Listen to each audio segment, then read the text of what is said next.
Halo teman-teman semua, kembali lagi bersama saya Remote Mau. Pada kesempatan kali ini, saya akan kembali membahas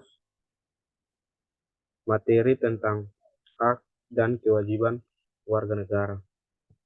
Pada kali ini kita sudah berada pada pertemuan keempat, dan dalam membahas hak dan kewajiban negara, kita akan membagi dalam dua materi pembahasan. Yang pertama yaitu kita akan membahas mengenai pengertian hak dan kewajiban warga negara, dan yang kedua itu konsep hak dan kewajiban negara. Yang pertama itu pengertian hak dan kewajiban negara. Pengertian hak dan kewajiban negara sendiri kita bagi lagi ke dalam dua pokok pembahasan. Yang pertama itu pengertian warga negara, dan yang kedua itu pengertian kewajiban warga negara. Yang pertama itu pengertian warga negara.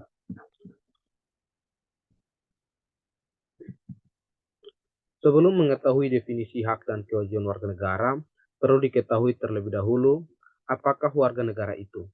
Konsep warga negara dalam arti negara modern atau negara kebangsaan dikenal sejak adanya Perjanjian Westphalia pada tahun 1648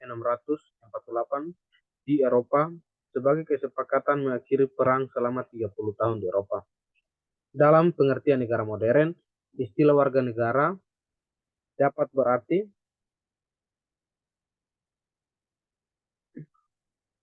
warga anggota dari semua negara. Warga negara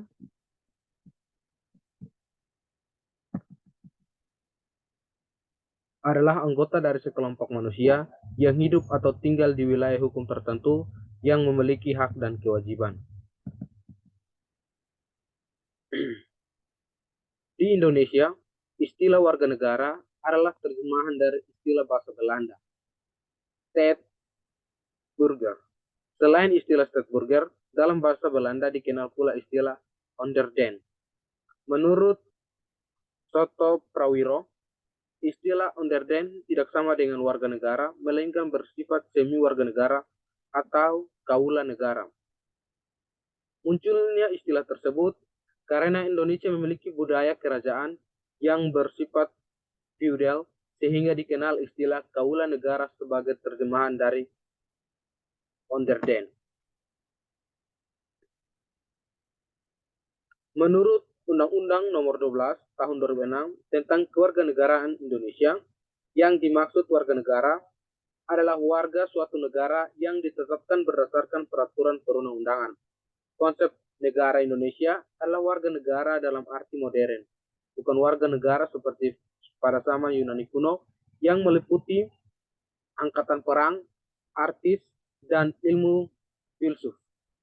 Menurut undang-undang yang berlaku saat ini, warga negara adalah suatu negara yang ditetapkan berdasarkan peraturan perundang-undangan.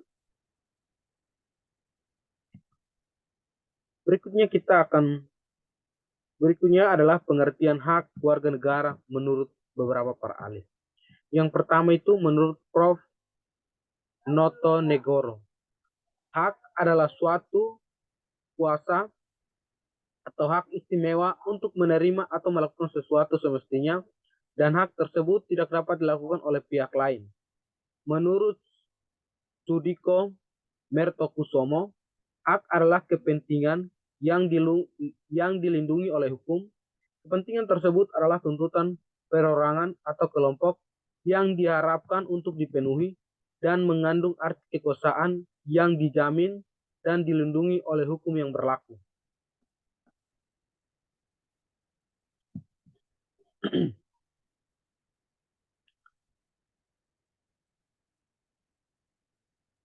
Yang berikutnya itu yang menurut pengertian kewajiban warga negara menurut beberapa ahli. Yang pertama itu menurut Prof. Doto Negoro, kewajiban adalah suatu beban yang harus dipenuhi untuk memberikan atau melakukan sesuatu yang semestinya diberikan oleh pihak tertentu. Menurut Sri Janti, kewajiban pada dasarnya adalah sesuatu yang harus dilaksanakan. Kewajiban berarti suatu keharusan, sehingga apapun itu, jika merupakan kewajiban, kita harus melaksanakan tanpa alasan apapun. Yang berikutnya kita akan membahas konsep hak dan kewajiban warga negara.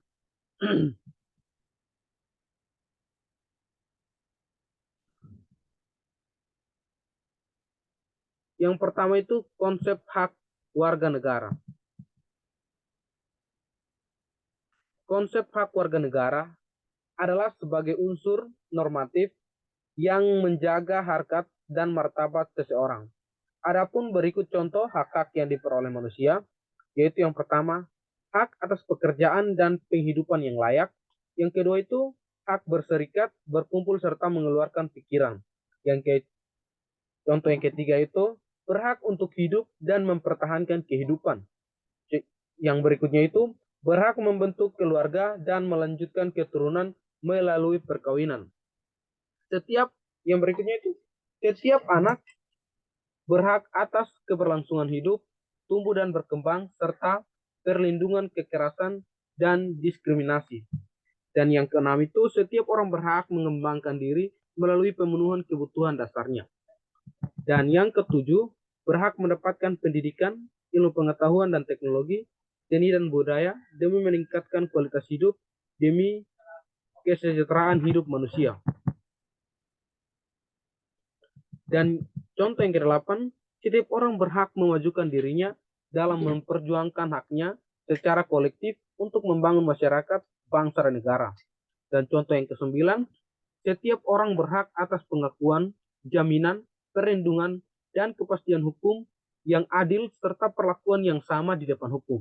Dan yang ke-10, setiap orang berhak untuk bekerja serta mendapatkan imbalan dan perlakuan yang adil dan layak dalam hubungan kerja. Yang ke-11 itu, setiap warga negara berhak memperoleh kesempatan yang sama dalam pemerintahan. Yang berikutnya itu, setiap orang berhak atas status kewarganegaraan.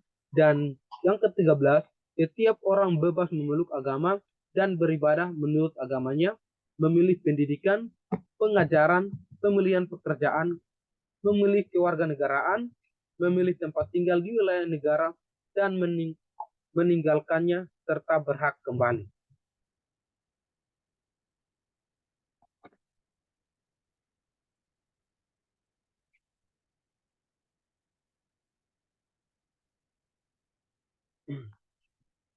Yang berikutnya itu konsep kewajiban warga negara. Konsep mengenai kewajiban warga negara adalah merupakan suatu hal yang harus dikerjakan oleh seseorang. Jika kewajiban tidak terpenuhi, maka seseorang tidak memperoleh haknya. Sebaliknya, mendapatkan sanksi. Adapun kewajiban kita sebagai warga negara, di antaranya yaitu wajib menjunjung hukum dan pemerintahan, wajib ikut serta dalam upaya pembelaan negara, wajib ikut serta dalam pembelaan negara, dan yang keempat, wajib menghormati hak asasi manusia orang lain. Yang kelima itu kita wajib tunduk kepada pembatasan yang ditetapkan dengan undang-undang untuk menjamin pengakuan serta penghormatan atas hak dan kebebasan orang lain. Yang keenam itu wajib ikut serta dalam usaha pertahanan dan keamanan negara. Dan yang ketujuh, wajib mengikuti pendidikan dasar.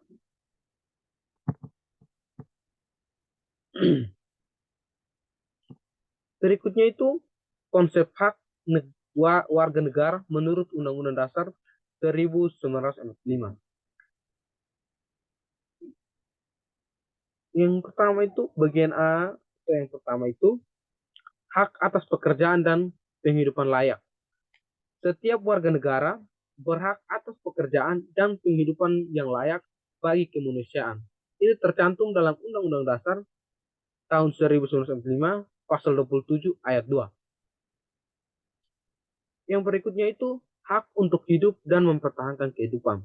Ini tercantum dalam Undang-Undang Dasar tahun 1945 pasal 28A yang berbunyi, Setiap orang berhak untuk hidup serta berhak mempertahankan hidup dan kehidupannya.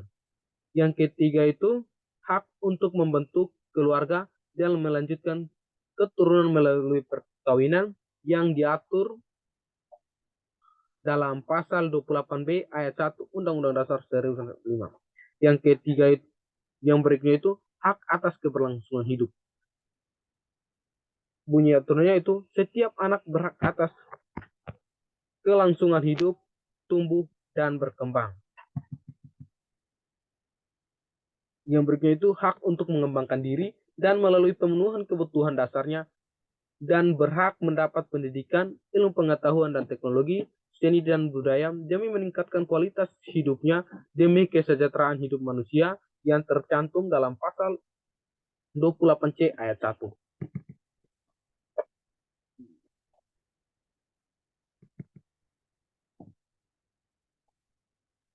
Baik, sekian presentasi dari saya atau pemaparan materi dari saya. Jika terdapat kekeliruan dan kesalahan, saya mohon maaf. Sekian dan terima kasih.